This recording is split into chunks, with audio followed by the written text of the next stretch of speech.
দেখাবো আমাদের মাঠ পুকুরে কী করে মাঠের পুকুরে এখন পরিষ্কার করা হচ্ছে। ওই হদি হয়েছে, হদি এখন তোলা হচ্ছে, ওর পরে জল শোকানো, মেশিন বসানো হয়েছিল, জল শোকানো হয়ে গেছে।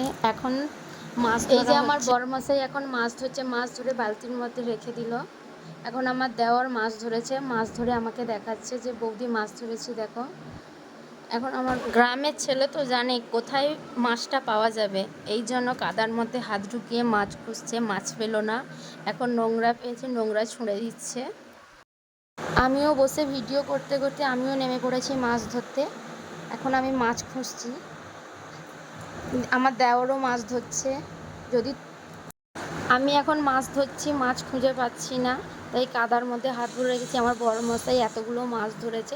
যদিও তোমাদের ভিডিওটা লাইক, কমেন্ট অ্যান্ড সাবস্ক্রাইব করবেন, আর যদি ভালো লেগে থাকে পেজটা ফলো করে নেবেন।